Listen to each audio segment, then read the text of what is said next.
bawal kang kahit maghugas ng kamay, bawal.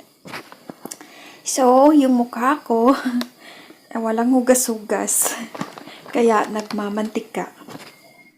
And ayaw ng mama ko na lumalabas-labas kasi mahanginan daw. So, wala tayong magagawa kasi yan yung mga paniniwala nila.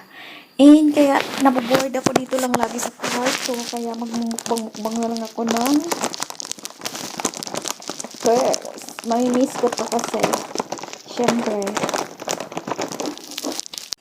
Bakit pagka lagi kang kapantulog?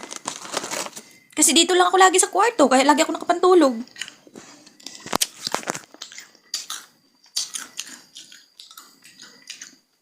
And syempre, nga pala, sinusuot ko na halos lahat ng mga pantulog ko. Sinusuot ko na kasi hindi ko na masusuot the next day. Kasi, aalis na ako. So, itong mga video ko na to is, asahan nyo mga late upload. Kasi ang dami kong video na nipon. Kasi pag nakaalis ako, wala na ako gaanong video. Pwede na lang kung yung mapapasukan ko is nung nakakalabas ako. Pero gusto ko kasi skilled worker eh. Tsaka ang isa sa pinupunta ako Dubai. Meron akong nap-dayan. Kaya Dubai Airport. Nag-aantay ako ng tawag.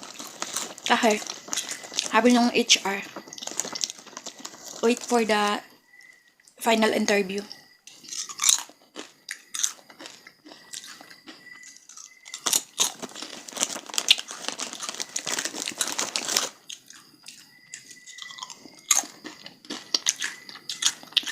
Super crunch. Yung iba lagi nagtanong, bakit ka lagi nakapantulog ng suot? Alangan naman ang susuotin ko. Dito nga lang ako sa kwarto, diba? Hindi ako nalabas. Kaya pati mukha ako hindi ako napupunas. Kaya parang nag-oily lagi. Dito lang ako mukbang. Hatda ng pagkain dito sa kwarto. Kaya ngayon, mamimiss ko to kasi ilang tulog na lang. Aalisan ko na to. Hindi ko maintindihan yung mga tao. Kung mag-short ako, sasabihin, bakit ka nag-short? Hindi naman bagay yan dito. Tapos kung magpapajama na naman ako, sasabihin naman, ano ba yan? Nagpapajama? So, parang marauton. Hindi ko alam kung saan ako lulugar. Sa totoo lang. Ang mga marites na ako lang yung binabantayan. Alam mo yun, bawat kilos ko bantay. Kung magsusuot ako ng sexy, sasabihin, ba yan hindi naman bagay yan dito. Parang, kung gusto nyo, sumuot din kayo ng sexy, sumuot din na kayo ng short, sumuot din kayo ng mga pantulog. Walang sa inyo, kasi katawan nyo yan. Nasa sa inyo kung saan kayo komportable. Huwag nyo pakialaman yung buhay ng may buhay, kasi kayo may buhay din.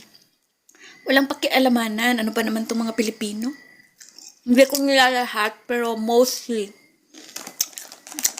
Ang papangit ng binabantayan ka sa lahat ng galaw mo, sa suot mo. Pati ba naman yun? Ba't ayaw nyo na lang magsikap?